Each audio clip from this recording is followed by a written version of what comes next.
हाय all, myself Amit Kumar Sharma और आप देख रहे हैं कोटा की Pathshala and we are going to start the topic basic mathematics of physics. So guys, start करते हैं आज से हमारे कोर्स का सफ़र और पहले दिन पहला lecture basic maths of physics. याद रहे, अगर आप साइंस के स्टूडेंट हैं, अगर आप मैथ्स पढ़ते हैं या फिर आप बायोलॉजी, आपको ये बात ध्यान रखना है कि आपका अगर बेसिक मैथ्स स्ट्रांग है तो आप किसी भी सब्जेक्ट पर कमांड ला सकते हैं। तो मैं आपको सजेस्ट करूंगा कि आपका फिजिक्स अच्छा करना हो या केमिस्ट्री, आपको सबसे पहले अपना बेसिक मैथ्स को स्ट्रांग करना होगा और इस लेक्चर को बहुत ध्यान से अटेंड करना होगा। So guys, without wasting time, let's start the lectures. मैंने आपसे कहा कि फिजिक्स के लिए हमें बेसिक मैथ्स का जानना जरूरी है। क्यों, मैं समझाता हूँ। फिजिक्स में किसी भी थ्योरी को, किसी भी कंसेप्ट को अगर हमें आगे बढ़ाना है, उसको डिटेल में समझना है, तो उसके लिए हम लोगों को बेसिक मैथ्स का नॉलेज होना बहुत ज़रूरी है। बेसिक मैथ्स ये वो मैथ्स होता है जो आप 10th स्टैंडर्ड तक पढ़ते आए हैं। केवल 10th के मैथ्स की अगर मैं बात करूंगा तो सफिशिएंट नहीं होगा। कुछ ऐसे टॉपिक्स हैं जो कि 11th या फिर 12th के चैप्टर्स में भी, जो कि हायर मैथ्स के स्टूडेंट पढ़ते हैं, वो भी फिजिक्स में यूज़ में लाया जाता है। तो बायोलॉजी के स्टूडेंट्स को जनरली जो प्रॉब्लम आता है वो इन्हीं पोर्शन में ज़्यादा आता है, जो कि 11th और 12th वाले मैथ्स का पोर्शन होता है। और आज का जो ये लेक्चर मैं बना रहा हूँ, या मैं ये कहूँगा कि बेसिक मैथ्स पर मैं जितने भी लेक्चर्स आप लोगों को मैं प्रोवाइड कर रहा हूँ, ये स्पेशली वो मैथमेटिकल कंसेप्ट्स को आप लोगों को स्ट्रॉन्ग करने का मेरा मकसद है, एकमात्र उसी से मैं इसको बना रहा हूँ। सो गाइस, बहुत ध्यान से इन लेक्चर्स को आप अटेंड करें। हो सकता है आपका फिजिक्स अच्छा हो, लेकिन अगर इस लेक्चर को आप अटेंड करेंगे और आप बेसिक मैथ्स वाले पार्ट को स्ट्रॉन्ग करेंगे तो डेफिनेटली आपको बहुत सारी अच्छी अच्छी चीज़ें सीखने को मिलने वाली है। So start the class. Basic maths में फंडामेंटल चीज़ें हमें पता होना चाहिए। इसमें सबसे पहले कुछ बेसिक फॉर्मूलाज हैं जो आपको याद होना चाहिए, like a plus B raise to the power 0। बिल्कुल बेसिक सी चीज़ मैंने आपसे पूछी, किसी भी नंबर का जो कि नॉन ज़ीरो नंबर है, अगर पावर 0 किया जाए तो उसका रिजल्ट क्या होगा? आपका आंसर आएगा सर 1। करेक्ट। इसी तरह से अगर हमसे कोई पूछता है a प्लस बी का होल स्क्वायर, आप नोट्स बनाते चलेंगे। मैं धीरे धीरे बिल्कुल बेसिक लेवल से सब्जेक्ट को लेता हुआ एकदम स्टैंडर्ड लेवल तक आपको लेकर चलूँगा। तो हर एक नोट्स को प्रॉपर और सिस्टमेटिक मैनर में आप लोग जो हैं वो बनाते चलें। So a plus B whole square, it will be a square plus 2ab plus b square. फॉर्मूले बेटा नोट करते चलें, जिसके जितने स्ट्रॉन्ग नोट्स होंगे वो उतना बढ़िया परफॉर्म करेगा।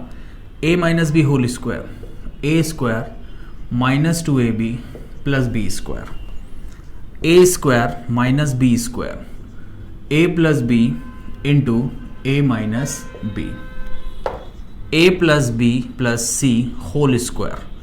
आप ये मान के चलें कि जो मैथ्स में मैं आपको पढ़ा रहा हूँ, डेफिनेटली मैं प्रूफ दे सकता हूँ कि फिजिक्स में नीट के पेपर तक में वो आपको कहीं ना कहीं यूज में लाए हुए हैं। उसके क्वेश्चन में हम लोग साथ में सॉल्व करेंगे। a plus B plus C whole square, a square B plus B square plus C square plus 2ab plus 2bc plus 2ca। इसके बाद में a प्लस बी का whole cube, a cube plus 3a square B plus 3ab square plus b cube, a minus B whole cube, a cube minus 3a square B plus 3ab square minus B cube,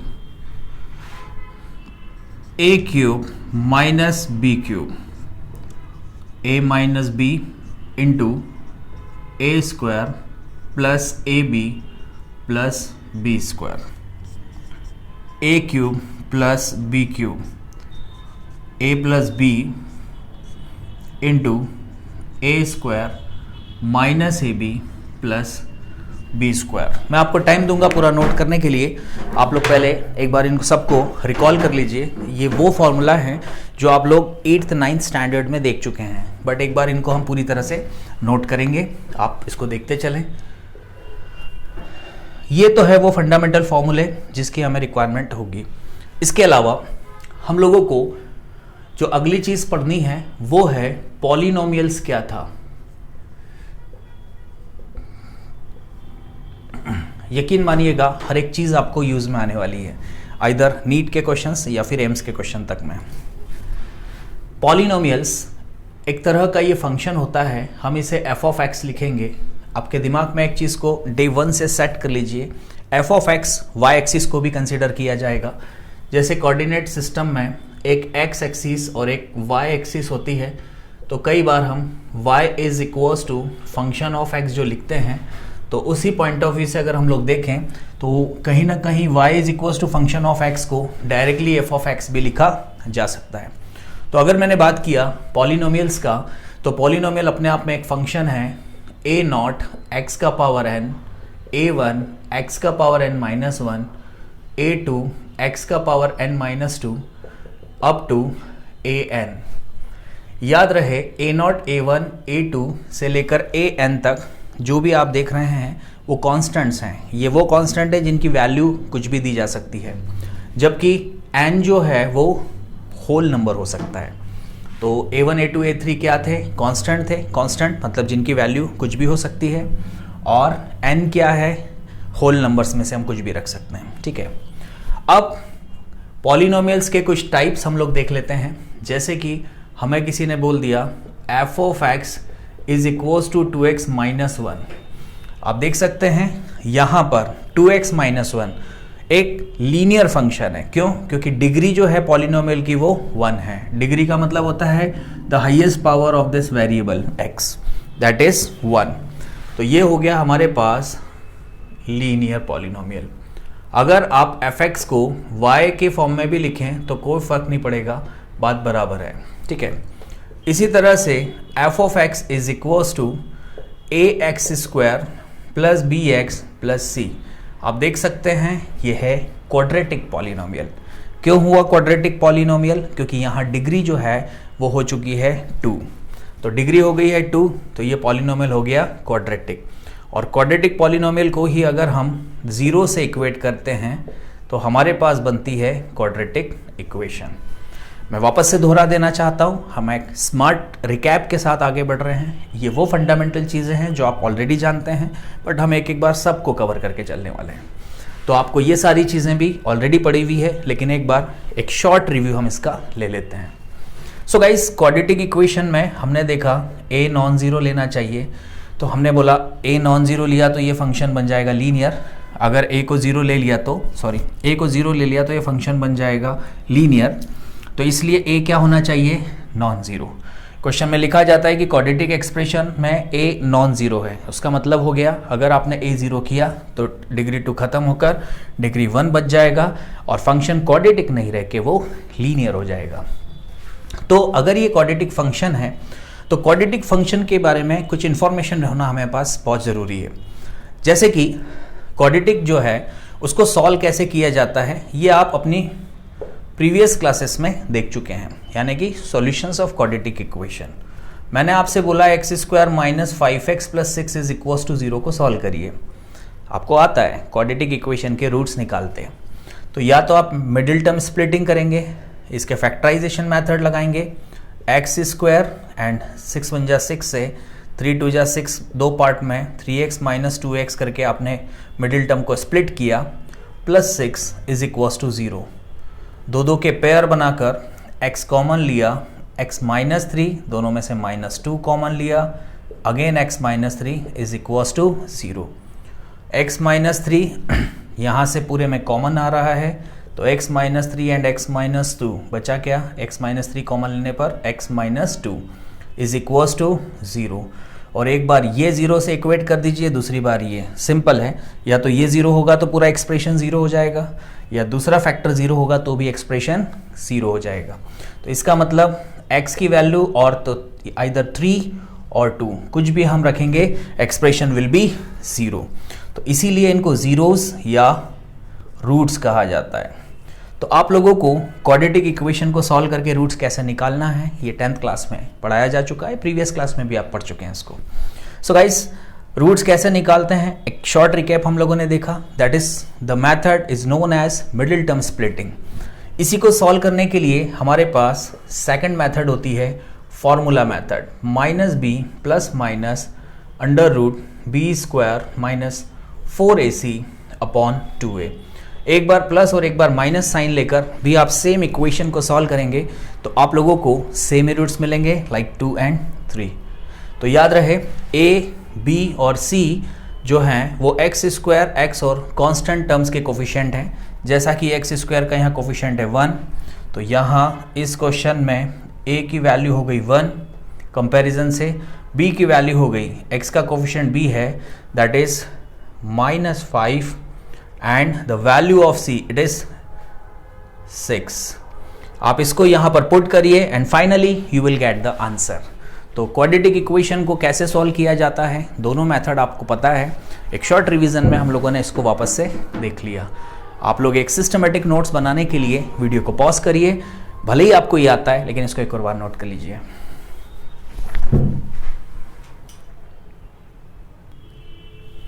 good. अब जो भी आप लोगों ने उतारा था उसी को मैं आगे बढ़ाता हूँ।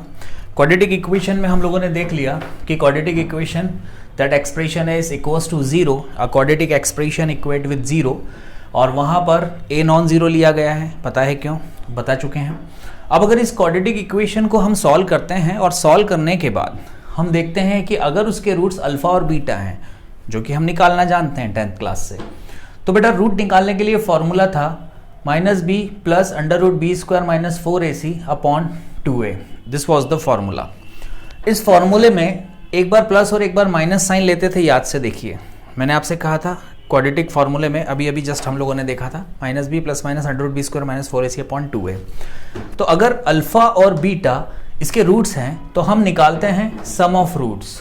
अब सम ऑफ रूट अगर हम लोगों ने निकाला तो सम ऑफ रूट का मतलब हो रहा है अल्फा प्लस बीटा।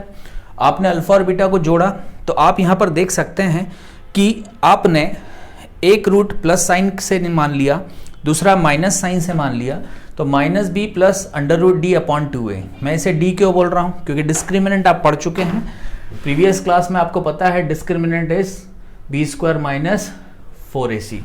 तो हमने माइनस बी और प्लस रूट डी को अल्फा मान लिया अपॉन 2a को, और दूसरे में जो माइनस साइन लिया था उसको हम लोगों ने मान लिया बीटा।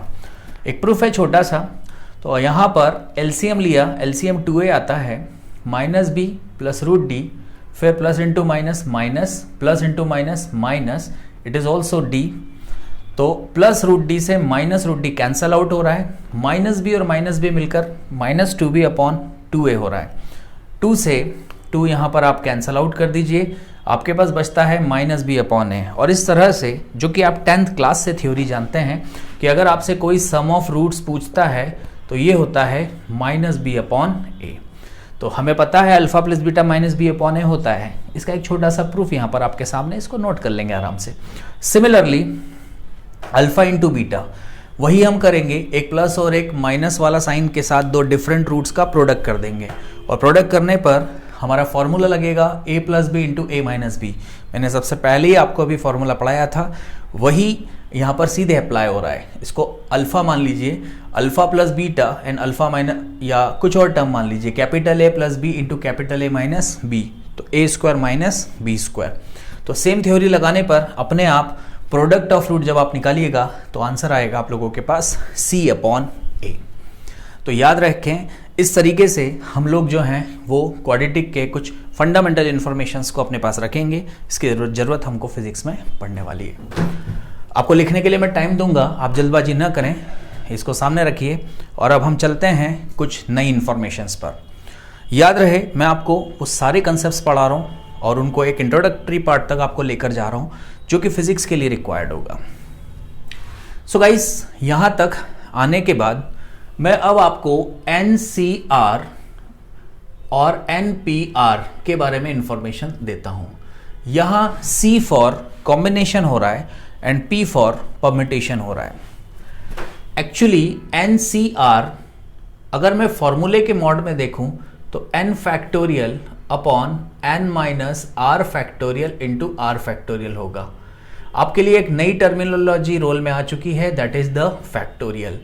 इस पर भी मैं भी डिस्कशन करने वाला हूं। वहीं पर अगर NPR हमसे पूछा जाता है तो it is n factorial upon n minus r factorial. अब वो चीज जो आपकी आंखों में सबसे पहले स्ट्राइक कर रही है वो है फैक्टोरियल। तो हम सबसे पहली चीज जो सीखने जा रहे हैं दैट इज फैक्टोरियल। 10 तक की सारी चीजें इसकी इंफॉर्मेशन यहां पर थी आपके पास। अब यहां से शुरुआत हो रही है नई चीजें आप लोगों के लिए। फैक्टोरियल, एक्चुअली फैक्टोरियल को बनाया क्यों गया ये सीखना बहुत जरूरी है। NCR के बारे में समझते हैं। NCR का मतलब है combination of R out of N। Simple language में मेरे पास 16 खिलाड़ी हैं और उन 16 खिलाड़ियों से मुझे 11 खिलाड़ियों की एक टीम बनानी है, सिलेक्शन करना है। तो 16 के टीम से 11 को बनाना, या मैं कहूँगा 16 की क्वांटिटी में जो प्लेयर्स हैं उनमें से 11 का जो सिलेक्शन करना है तो मैं उसे लिखूंगा 16C11। तो बिल्कुल सही सोचा आपने। C का मतलब यहाँ कॉम्बिनेशन है, या मैं कहूँगा सिंपल लैंग्वेज में selections, selection of 11 out of 16। फिर से करते हैं। मेरे पास इस क्लास में फॉर एग्जांपल 10 स्टूडेंट है और मुझे उनमें से किसी भी 2 स्टूडेंट को सिलेक्ट करना है, तो मैं 10C2 लिखने वाला हूँ। सिंपल। तो यहाँ ये सिलेक्शन प्रोसीजर होगा। अब अगर ये सिलेक्शन प्रोसीजर है तो डेफिनेटली मुझे क्वांटिटी जो है वो एक पूरा नंबर रखना होगा, एक नेचुरल नंबर रखना होगा कि अगर क्लास में 10 बच्चे हैं तो 2 सिलेक्ट कर सकता हूँ। अब मैं आपसे बोल रहा हूँ क्लास में 10 बच्चे हैं जिसमें से 3.5 बच्चे सिलेक्ट करना है, तो आप कहिएगा सर ये पॉसिबल नहीं है। तो याद रहे N और R, NCR में N और R क्या होना चाहिए, इंटीग्रल वैल्यू होना चाहिए, ऑल्दो पॉजिटिव इंटीजर्स होना चाहिए। तो याद रखें NCR में से का मतलब होता है N में से R का सिलेक्शन। अब ये पहली डेफिनेशन आपको क्लियर हो गई होगी। इसके बाद फैक्टोरियल पे बात करते हैं। एक्चुअली फैक्टोरियल भी कुछ इसी तरह से काम करता है। मुझे किसी ने बोल दिया 5 फैक्टोरियल के बारे में बताइए कैसे सॉल्व करिएगा। तो 5 फैक्टोरियल का मतलब है 5 इंटू 4 इंटू 3 इंटू 2 इंटू 1। तो आप रिड्यूसिंग ऑर्डर में इसको मल्टीप्लाई करते जाइए जब तक 1 नहीं हो जाता। इसको सिंप्लीफाई किया, आपके पास आंसर आता है 120। ठीक है। फैक्टोरियल को नोटेशन लिखने का एक तरीका ये भी होता है, 5 फैक्टोरियल को आप ऐसे या ऐसे लिखें, दोनों ही बात बराबर होगी। अर्थात n फैक्टोरियल मतलब का वैल्यू क्या हुआ, n factorial is n minus 1 n minus 2 up to 3 into 2 into 1। मतलब आप क्या कर रहे हैं, रिड्यूसिंग ऑर्डर में नंबर्स को रिड्यूस करते हुए लिखते जा रहे हैं, जैसे कि 5, फिर उससे एक कम 4, n से एक नंबर कम n माइनस 1 और एक कम n माइनस 2। कब तक, जब तक कि 1 नहीं आ जाए। तो ये एक इंपॉर्टेंट इन्फॉर्मेशन आपके लिए था, इसे आप याद रखें। सेम इज ये फॉर्मूला आप याद रखें और इस फॉर्मूले पर बेस्ड 1-2 क्वेश्चन हम करेंगे। इसकी बहुत ज़्यादा अभी आपको यूज़ आने वाली है, बट पहले इसको नोट कर लीजिए फिर क्वेश्चन कराते हैं। वीडियो पॉज करके नोट करेंगे। गुड। वहाँ तक नोट कर लेने के बाद अब इन पर बेस्ड कुछ क्वेश्चन है आपके सामने, अपन उनको सॉल्व करते हैं। सबसे पहला क्वेश्चन है 100C2। मैं फॉर्मूला मेथड से करूँगा, फिर मैं आपको ट्रिक बताऊँगा। फॉर्मूले के अकॉर्डिंग अगर हम चलें तो सॉल्यूशन ऑफ फर्स्ट क्वेश्चन अगर हम बनाएं तो कंपैरिजन करते हैं NCR। n की प्लेस पर हमारे पास कितना लिखा है 10। आप बहुत आराम से सॉल्व करिए। R की प्लेस पर आपको कितना दिख रहा है 2। तो फॉर्मूले के अकॉर्डिंग अगर हम चलेंगे तो 10C2 can replace with n factorial. n की प्लेस पर है 10, तो ये होगा 10 फैक्टोरियल डिवाइडेड बाय 10C2, तो ये हो जाएगा 10 माइनस 2 फैक्टोरियल, चूंकि n माइनस r फैक्टोरियल लिखा है, और इंटू r फैक्टोरियल मतलब 2 फैक्टोरियल। ठीक है। सिंप्लीफाई किए तो यहाँ होगा 10 फैक्टोरियल और नीचे 8 फैक्टोरियल इंटू 2 फैक्टोरियल। मैंने आपको बताया था कि मैं n फैक्टोरियल को रिड्यूसिंग नंबर फॉर्म में लिख सकता हूँ। तो यहाँ 10 फैक्टोरियल को n को n-1 n-2 अप टू 1 तक ले जा सकता हूँ। तो मैं क्या 10 फैक्टोरियल को 10 इंटू 9 इंटू 8 इंटू 7 6 5 4 3 2 1 लिख सकता हूँ, या फिर 8 तक लाकर रोक दूँ और 8 फैक्टोरियल तक लिख दूँ। आप इसे भी 1 तक ले जाइएगा, 10 से भी 1 तक रिड्यूसिंग नंबर में लिखिएगा, तो बेटर है आप इसको 8 तक लाके छोड़ दीजिए। पर्पस आपको क्लियर हो गया होगा। यहाँ पर डिनोमिनेटर में 8 फैक्टोरियल ऑलरेडी है और इनटू में है 2 फैक्टोरियल, दैट इज 2 इंटू 1। ठीक है, तो मैं यहाँ पर 8 फैक्टोरियल से 8 को कट कर देता हूँ, 2 से इसको कट कर देता हूँ और मेरा आंसर आ गया 45। सिंपल। तो यहाँ पर मैंने फॉर्मूले में वैल्यू रखा और उसको कैलकुलेट किया। इसी तरह से मैं सेकंड क्वेश्चन को सॉल्व कर देता हूँ। सॉल्यूशन ऑफ 2, मुझे बोला गया 5p 3 की वैल्यू, तो मेरा कंपैरिजन होगा n और r के लिए, तो यहाँ होगा n is equals to 5 and r is equals to 3। तो फॉर्मूले से n फैक्टोरियल मतलब 5 factorial n minus r 5 minus 3 factorial. फिर से देखिए 5 factorial upon 2 factorial, same trick लगाइएगा। रिड्यूसिंग ऑर्डर मैं इसको लिख सकता हूँ, तो मैं इसे लिख दूंगा रिड्यूसिंग ऑर्डर फॉर्म में 5 इंटू 4 इंटू 3 इंटू 2 फैक्टोरियल। देखिए मैंने 2 फैक्टोरियल पे लाके इसको रोक दिया, क्यों? क्योंकि डिनोमिनेटर में मेरे पास 2 फैक्टोरियल था। इन दोनों को कट किया और आंसर आ गया 60। डन। अब ये जो क्वेश्चन आप नोट डाउन करिएगा, इसके बाद मैं आपको बताता हूँ ट्रिक। मैं इसी क्वेश्चन को इतना लंबा मेथड से भी कर सकता हूँ और मेथड नंबर 2 लगा के भी कर सकता हूँ। मेथड नंबर 2 जो कि एक ट्रिकी मेथड है, उससे आपको कुछ नहीं करना है। अगर आपके पास यहाँ 10C2 लिखा है, आप 10 से कितना लिखा है 2, उतने डिजिट रिवर्स ऑर्डर में नंबर को प्रोडक्ट में लिखिए। 10 इंटू 9, मैं 2 लिखा है नीचे, तो यहाँ पर मैंने 2 डिजिट पीछे लाया और फिर काउंटिंग में डिनोमिनेटर में 1 से उतने ही डिजिट आगे बढ़िए। तो 1 इंटू 2, क्योंकि मैं 2 डिजिट पीछे आया हूँ तो 1 से भी 2 डिजिट आगे, यानी उधर से पीछे आना, इधर से आगे। इन दोनों को कट कर दीजिए, it's 5 and again answer 45। Check, you got the answer. This is the trick for NCR। और अगर NPR के लिए ट्रिक करने के लिए आप ज़रूरत हो तो कुछ नहीं करना है। अगर हम इसी क्वेश्चन को ले लेते हैं 5p3 को, 5p3, 5 को 3 डिजिट पीछे लाइए, 5 को 3 डिजिट पीछे, 5 इंटू 4 इंटू 3। कहिएगा सर डिनोमिनेटर में कुछ नहीं करना है, एज इट इज़ रख दो बस। कैलकुलेट करिए, ये आंसर हो गया आपके पास 60। Check, you got the answer. तो ये ट्रिक्स को भी आप ध्यान रखेंगे, ये आपका स्पीड सॉल्यूशन के लिए था और ये डिटेल मेथड है, ये भी आपको नोट जरूर करना है, बाद में आप इसको यूज़ करेंगे। फटाफट नोट डाउन करिए, फिर बचे हुए सॉल्यूशन बताता हूँ।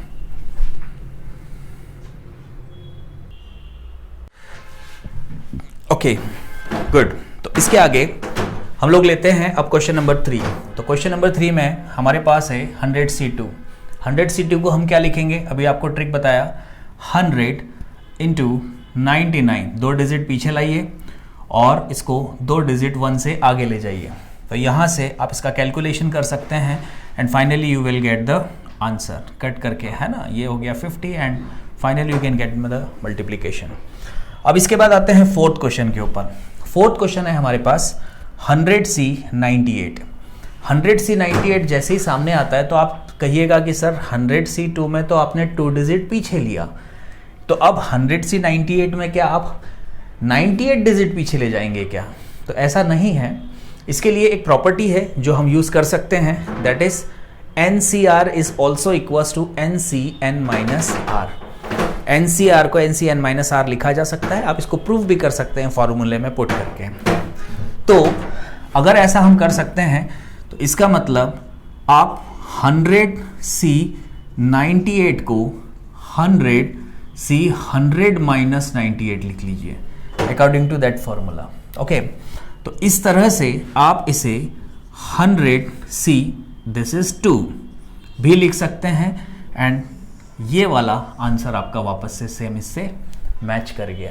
तो याद रहे NCR और N दोनों क्या है, सेम है। अब इसके बाद आगे चलते हैं, ये कुछ प्रॉपर्टीज हैं, मैं लिखने का टाइम दूंगा आपको, इसको देखते जाइए पहले। इसके बाद आते हैं 5th क्वेश्चन पर। NCN की तरह दिख रहा है, जो ऊपर और नीचे दोनों सेम वैल्यू है, तो अगर ये NCN है तो आप इसका आंसर डायरेक्टली 1 याद रख सकते हैं। लुक, यहां पर ये प्रॉपर्टी की तरह हम लोगों ने लिख के रखा है। आप चाहें तो इसको सॉल्व भी करके देखिए। आपने क्या किया, 5C5 को 5 into 4 into 3 into 2 into 1 5 digit पीछे लाए और 1 से 5 डिजिट आगे ले गए, इन दोनों को कट किया एंड फाइनली आपके पास आंसर आ गया 1। तो याद रहे NCN इज 1। और इसी तरह से NC0 को हम NCN-R वाले फॉर्मूले से, ऊपर वाले फॉर्मूले से NCN-0 लिख सकते हैं। अगर ऐसा है तो इट इज NCN और NCN is 1, therefore NC0 is 1। अब इसको लॉजिकली भी समझिए, आपके पास 15 खिलाड़ी है और आपको एक का भी सिलेक्शन नहीं करना है। कितनी पॉसिबिलिटी है? एक। आपने कोई सिलेक्शन नहीं किया, ये भी एक पॉसिबिलिटी है। तो 0 का सिलेक्शन किया है out of n, NC0, that is one of the possibility कि कोई सिलेक्शन नहीं हुआ है, इसलिए इसका आंसर हुआ 1। तो इस तरह से हम इसको NC0 और NCN इज इक्वल टू 1 लिख सकते हैं। The last and the most important concept is 0 factorial. 0 factorial is also 1। इस तरह से इस रिजल्ट को आप याद रखेंगे। अब इन सब का यूज 100% आपको फिजिक्स में आगे जाके होने वाला है, इसलिए हम लोगों ने इन क्वेश्चंस को किया है। अब इसके आगे जो नेक्स्ट लेक्चर में आपके लिए बनाने वाला हूं, उसमें हम लोग पढ़ेंगे बाइनोमियल थ्योरम, बहुत ज़्यादा यूज में आएगा। और उसी के साथ साथ हम पढ़ेंगे ट्रिग्नोमेट्री। फंडामेंटल ट्रिग्नोमेट्री आप लोगों को बहुत यूजफुल रहेगा, उसके बिना आपका फिजिक्स आगे नहीं बढ़ने वाला है। तो इसलिए कंसिस्टेंटली लेक्चर्स को अटेंड करते रहिए। Thank you so much.